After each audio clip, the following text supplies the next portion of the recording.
Lav et par smukke ørestikker med os. Det endelige resultat ser sådan her ud, og det man skal bruge, det er, at man skal bruge en langtidsholdbar kobberwire i størrelsen 0,5 mm.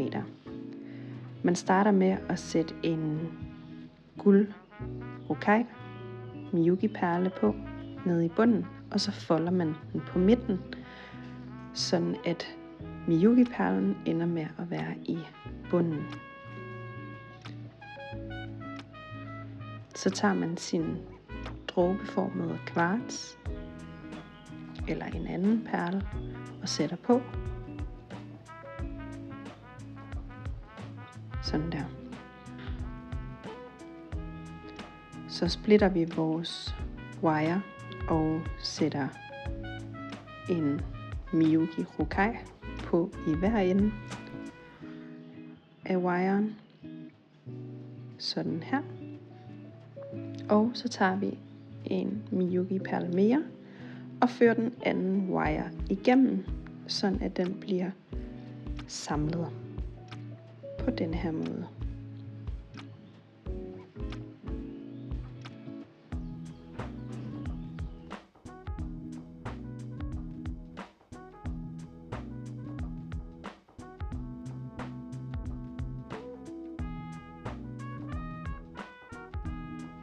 Igen tager vi Miyuki perlerne og påfører 3 Miyuki perler på hver ende af wiren.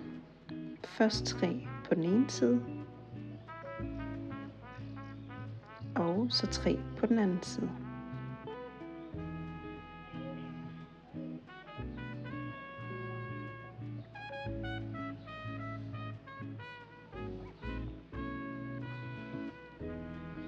Så tager vi vores ferskvandsperle og sætter på den ene wire og fører den anden wire igennem perlen. Igen, ligesom med Miyuki perlen, så bliver den her også et samlingspunkt for de 2 wires. Og strammer til. Så tager vi vores wire og fører ned igennem den første Miyuki perle igen. Og strammer til. Og så gør vi det samme på den anden side. Fører det ned igennem den første Miyuki perle. Beklager, at billedet er lidt sløret her. Og så strammer man til igen.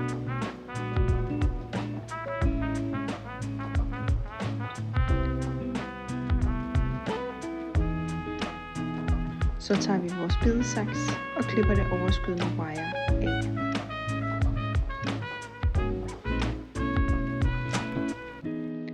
Så tager vi vores ørestik til pålimning, tager vores vandfaste smykkelim og giver den en god klat smykkelim på.